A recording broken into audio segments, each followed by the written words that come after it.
everybody. Sherry Leopold here with another episode of Wow Warrior. And I am so excited today to share with you a woman who undoubtedly will make you say, wow, when you even hear her title. Today, we're going to be talking with Lynette LaRoche, and I am going to tell you that she is a transition strategist. See, wow, like this, the title is just wow to me. So, welcome to the show, Lynette. So happy to have you here. Thank you, Sherry. Thank you for having me as a guest on Wow Warrior.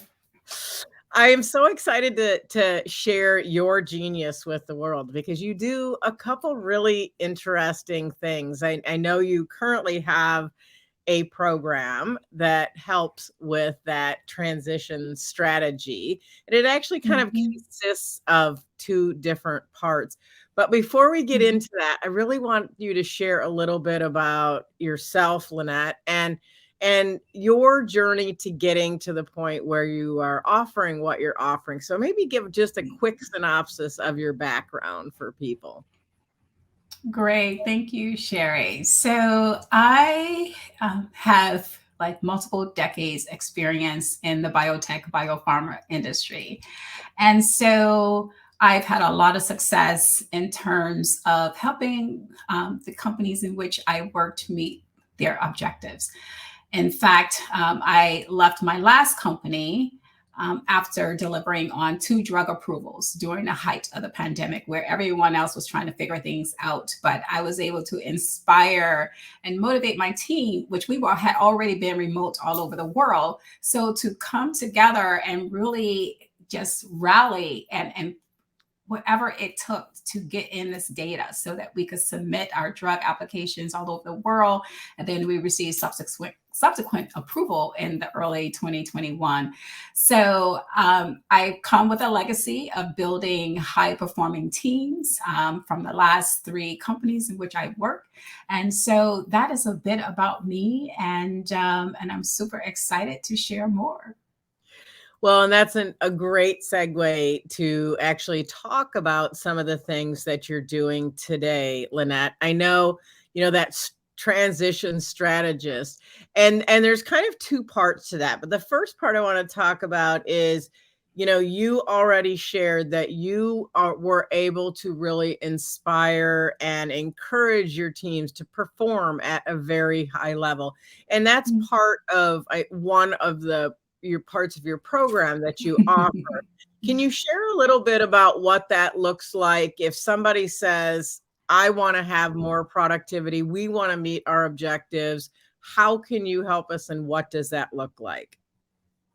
So, what leaders really need to understand is that team performance is really a direct result of how they're able to lead.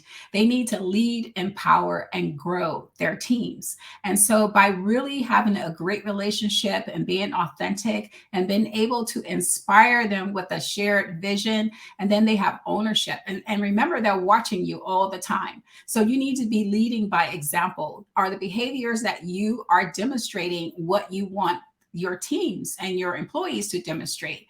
So you got to be communicating honestly. You have to have that, as I mentioned, the vision. You have to making sure that you're developing them and really be concerned about their well-being, making sure that they have projects that are really not only motivating, but give them that sense of pride and being able to be a contributor. And then be able to be open to dissenting views. That was a big one that a lot of leaders really don't like to embrace.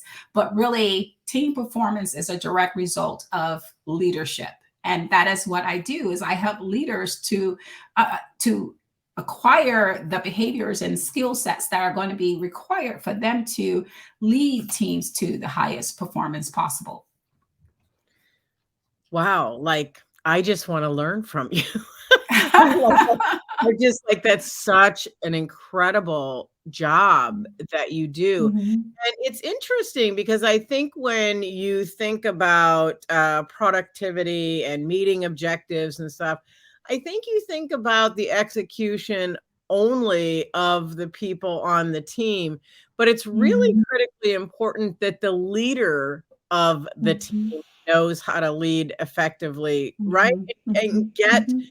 the best from the team, which sounds a Right. little bit like there's maybe parts of both to that, right? The Right. Oh, yeah, absolutely. the leader and also the ones who are Mhm. in the team that are producing. Mhm. Can you talk a Yeah, little because bit? you Go ahead.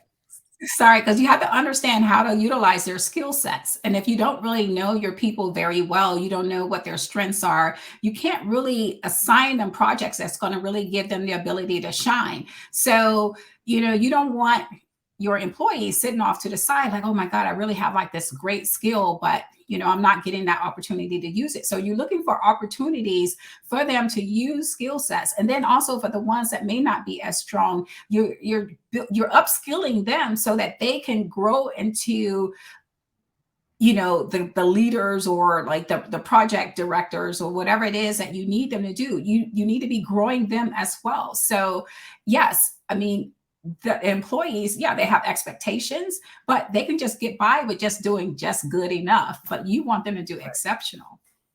So I'm curious, Lynette, what would you say is one of the biggest challenges when a leader is trying to up that productivity and lead better? What's one of the things that is the biggest challenge or that you see those leaders are being ineffective doing? I believe one of the biggest things for leaders that are not really able to inspire or motivate their teams is because they're more concerned about their own growth and their own opportunities to continue their career progression. And so when they are self-focused, that is going to prevent them for giving the energy and the attention to their teams to make sure that they're getting what they need. Because a leader need to understand it's like when they're delivering on objectives, they automatically grow, and then their careers will progress because it's going to be based on their leadership and delivering on those corporate goals and objectives. So if they are not only focused on their growth, they have to have a growth mindset for their teams. And so they can't be just focus on themselves. They have to focus on the whole. And it sounds to me like it's a very important component of what you're teaching in your program Mhm. in this leadership to really acknowledge that each person on the team has their own strengths and maybe has Mhm. something to bring to the table that maybe you aren't aware of. What would be a Mhm. good way for a leader? What's something you could suggest as a takeaway for a leader to actually really encourage the best production performance from an employee? Is to have great relationships with their team. I mean, I cannot state that any better because, again, I had been remote before the pandemic. I didn't need Zoom. I hadn't used Zoom before, but I built exceptional relationships with my team, and then they wanted to do great for themselves and for me and for the company. And so you got to have those relationships. Yeah, it reminded me when you were speaking of, we hear a lot in sales about creating raving fans. And I kind of Mhm. feel like that's sort of what you're saying about when you're the leader on a team or the project manager or whatever, you really need to create raving fans with your employees of Mhm. your leadership style, Mhm. so that Mhm. they want to perform for not just the project for themselves, Mhm. but also for you as a team leader. Is that Mhm. something that your program will help enable a leader to learn if they're not good at it? Yeah, absolutely. Because they need to understand it's not a one size fits all approach. You have to lead, situational leadership. And again, that's about knowing your people, building that relationship with your people so that you can know how to lead. And you have to also elicit feedback on how well you're doing, which is another thing that a lot of leaders don't want to open up that can of worms as they may think. But that continued to help me become a better leader for my teams is also eliciting feedback from them. Like, how can I be better? Yeah, and I think feedback is often internalized as criticism when I have a friend that calls Mhm. it feed forward. Instead feedback Oh, I that you love want to that. go forward I with the love that. information. Anyway, so Mhm. I'm just your knowledge just shines through, Lynette, and I love that, and I can see why you've been so successful in your journey. Now, but that's only one part of the program that you offer as a transition strategist. So when we come back from this little short break, we're going to hear about the other side of what Lynette does, and she's pretty awesome at this part as well. So when we come back, you'll hear Aw. all about it.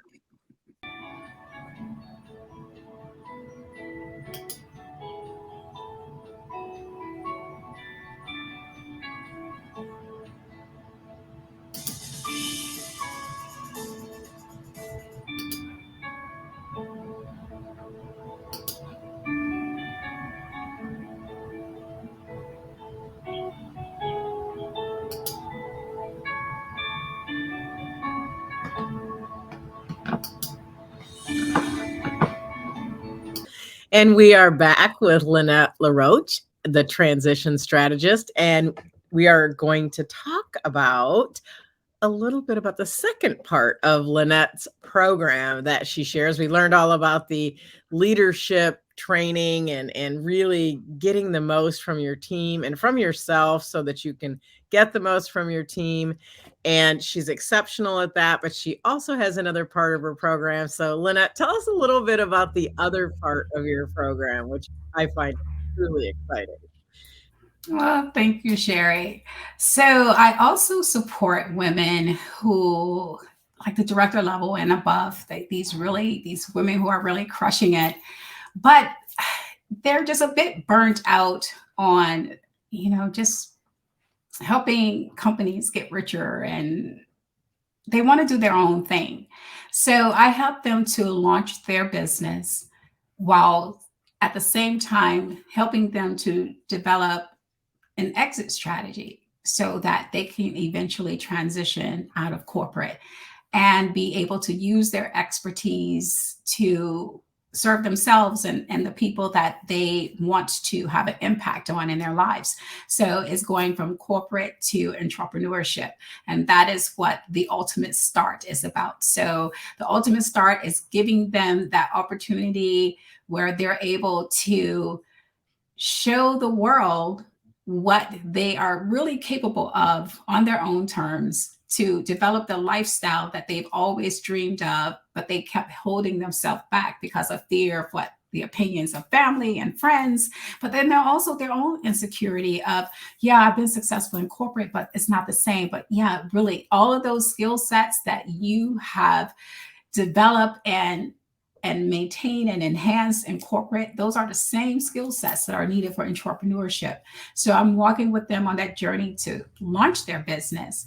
And then we can continue to be in touch as they do the transitional scenarios, because each of them will be different. But how does that transition look for them? I help them to develop that plan. And so ultimately, they're going to have a very pleasant exit strategy that's good for themselves, as well as leaving the corporation in which they are leaving in good shape to continue their deliverables. And I think that's probably one of the things because as women, I think we're natural nurturers, right? So, like Mhm, most of us, even if we want to step into that entrepreneurial role, don't necessarily want to leave the company we've just been mhm, pouring into in the lurch or whatever. mhm, And that's all mhm, part of the transition strategy mhm, that you're talking about, right? mhm. Is making sure that you're leaving on good terms in case you ever want Exactly. that you want a recommendation or whatever. Mhm, And part of that process, I think sometimes when somebody wants to make that leap, they just leap and they leap without a net, which I'm not a thing mhm, opposed to that. But mhm, however, there are a lot of things to think about. And I know you've created a really wonderful tool because I've seen it for those people who are in that position that are looking to make that leap that gives them kind of a guide. Can you talk a little bit mhm. about that, Lynette, and because I do think it's a really useful tool, Mhm. really sort of get a person thinking about doing it the right way so that they walk Exactly. away happy and successful in the next step. Mhm. Right. Thank you, Sherry. Yes. So I have developed a guide or ebook that's going to take you through all like the minimums that you need to know and to do before launching your business because you want to be set up for success. And that is what the ultimate start is all about. It's about setting you up for success so that you know what to expect, what you need to be doing to start up your business so that you're not missing anything, everything is compliant, and that you know what to expect. That is going to prepare you so that, again, when you get ready to launch that business, you're going to be golden. And, so I'm here to help you through that process as well. So I have this available and you can contact me for a free copy and I'm very happy to share. And I think that's the thing when you've been leading projects and leading teams and things like that, you generally have a method, right? But when you're making Mhm. this transition, I love the fact that you're actually giving the method to the people who've Mhm. been using methods, right? Like, but you don't Mhm. think about it. You think, oh, you get all into, I'm going to do this and I'm going to do that. And we think Mhm. about the Mhm. execution at the end, but there are so many steps. And you Mhm. articulate many of them in that ebook that you're sharing for, Mhm. which Mhm. is amazing. Because I think sometimes that is where a misstep occurs, right? People always Mhm. think, oh, I should have a business coach or I should be coached in this or that. Mhm. But I don't think people think about the fact that they need a transition strategist, somebody who's going to Mhm. bridge the gap in there in the leap off into your Mhm. own business. Yes. So I love that Yes. you're filling that gap with what you're doing and providing the tools and the Mhm. framework to do it correctly. So tell us, if you would, because you work with people in this transition strategy, Lynette, what's one of the biggest mistakes that a budding entrepreneur or somebody leaving that corporate space and really like dipping their toe in that entrepreneur water? What's Mhm. one of the most common mistakes that they make due to inexperience or not knowing? Mm. Is projecting that they're going to be successful much sooner than what actually occurs. They think that they're going to be generating the income that they'll be able to say bye bye 9 to 5, like 6 months or 1 year. And then they need to understand that there's a commitment involved and they need to not overestimate how quickly they're going to be generating a consistent revenue that's going to be able to sustain their lifestyle.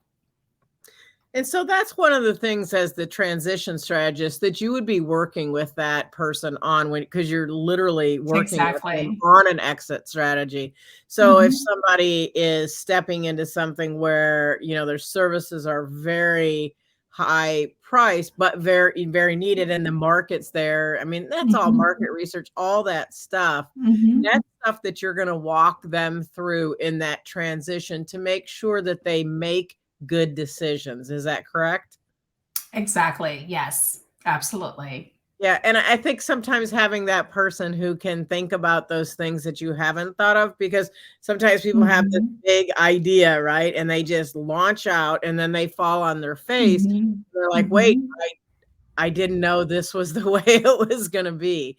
And you actually really from talking with you, it sounds more like you have a very methodical plan of and maybe not just, quit and then just do it full time, but actually an Mhm. executable thing that it might be at a little slower pace to make sure that they are secure. Is that correct?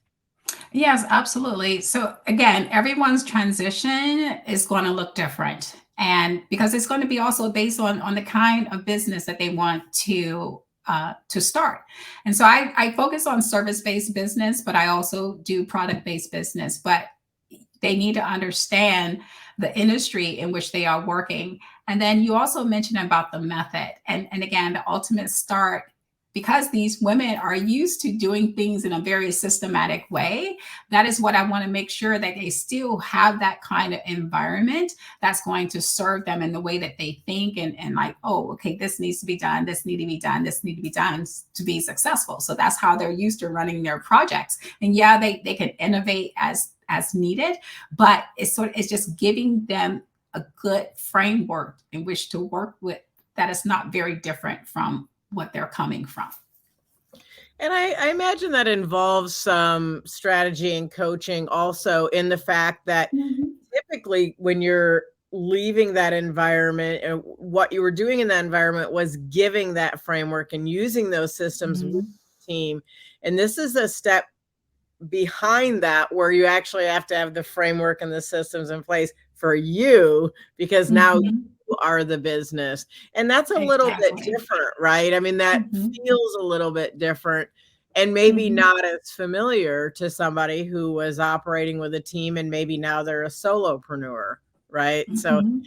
I'm sure Mhm. that there's a lot of support that's needed in the encouragement in that, because Mhm. when Mhm. you're working with a team, a lot of things can get done at one time. And I imagine there's an adjustment, yes, when you're Mhm. when it's just Yes. you know, which kind of made me think of that when you were saying about, maybe overestimating where you can get as fast Mhm. as you think in your head it's Mhm. going to be, but Mhm. maybe putting on the reality glasses. Yes, I'm exactly, assuming that because that's one of the things that you have to do in the position as a strategist, with people. Mhm. Can you share a little bit about, what that looks like, when you're working with somebody and they, I don't wanna say they have the rose colored glasses, but, like, where they're overestimating, that, like, what has been your experience? Do people accept that as, "Oh, but I can do it faster than that," Mhm. or are they open to hearing that guidance? Well, like you said, there are so many people or other providers that are going to bombard them with messages that they can be an overnight success. And that unicorn seldom happens. And so I'm here for them to have the reality check, because they're not telling you all the road, the runway that they needed to get to that point. And so, and then they have to, because women, we have to be very careful about not comparing what our status to someone else's status, because our chapter 3 cannot be compared to chapter 24 over there. So really, it's really also working with mindset. So there's a lot of mindset training that also takes place, because they need to start thinking in another way, because like you said, they are now the business and they have to think about all the components that go into running the business. And if they do get successful very quickly, then they have to also be thinking about scaling. They got to be thinking about hiring. So there's so much that goes into this. And so they just have to be really careful, not getting caught up in the people that's going to be approaching them. Like, I can help you and you could be earning six figures, because they always like to use that term, six figures. Well, six figures is only $100,000. These women are probably making $250,000 or more just on salary, not taking into consideration their bonuses and the stock and all of that they're getting. So making six figures, they need to understand that six figures is not a whole lot of money when you were used to making multi six figures. That's what you need to be listening for. When are you going to be in a position to make multi six figures where you're going to be able to not only replicate, but exceed your current lifestyle, which is what this dream is all about, not only to impact the lives of others, but it's about creating the freedom in your life, having control of your income, and creating this lifestyle that you always wanted. Whew, that was a mic drop right there. That's right. And I truly believe that is, that's what most women want. And part of that Mhm. is, the element of maybe having control of your destiny, if you will, but Mhm. creating the life and the legacy, which we speak a lot about in Wow Warrior, but creating that life and that legacy that you want to leave, but also the life you want to love to live, right? I would say you want to Mhm. live the life you love and love the life you live. And that's Mhm. actually one of the earmarks, I think, of being an entrepreneur is that freedom Mhm. space. So what I heard you Exactly. say just now was perhaps maybe with jumping to that entrepreneurial world is that sometimes, I don't know if it's the rose colored glasses or whatever, but that they think they can go just a little too fast, or they think they can go faster than what it's actually going to happen. Is that a big part of what you're going to be doing in that, when you mention the mindset and really making sure that people are very aware of the actual situation? So, in terms of mindset, and it's not necessarily around like how quickly they can go, but for these women, they feel safe where they are, even though they have like this secret dream in their heart that this is what they wanted. They always wanted to be their own boss, that little girl dream, but someone else has squashed it. People think that, you're crazy. Businesses all fail, and they're hearing like all of this blah, blah, blah, blah in their ears. So they have like this fear, like, how can I do this? And so a lot of that mindset training is around fears, this perceived safety that they feel that they have in a corporation, because so many learned from the pandemic, there is no such thing as, a lifelong job. And hasn't been like lifelong jobs in a few decades now. So it's around the fears that women have. Can I still support my family? But that's the whole thing about transitioning in a way that is good for you, because you want to make sure that you're not risking your multi six-figure salary and the lifestyle of your family. So there's a lot of mindset around the fears that are associated with it as well. So can I do this? They see themselves as, they see all the achievements that they've made in corporate, but like, can they replicate it? And I'm just keep telling them, like, yes, you can. You can be your own knightess in shining armor. You can do this. Yes. Yes. Oh, felt like I should have fireworks or something. Uh, Absolutely awesome, Lynette. I want to encourage people to go to LynetteLaroche.com. That is two N's and two T's in Lynette.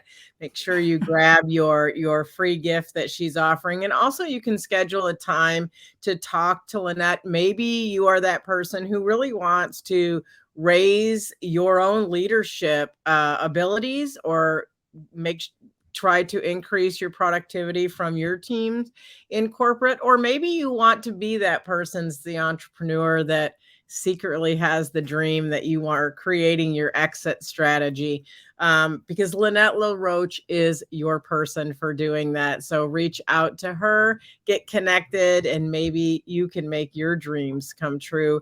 But don't do it without Lynette, the transition Oh. strategist, because you want to do it the right way and make sure you do protect your future Mhm. and your financial success, and really ultimately lead to your freedom. Thank you so much, Lynette, for your wisdom, your guidance, Thank and what you. you are offering to women entrepreneurs, especially.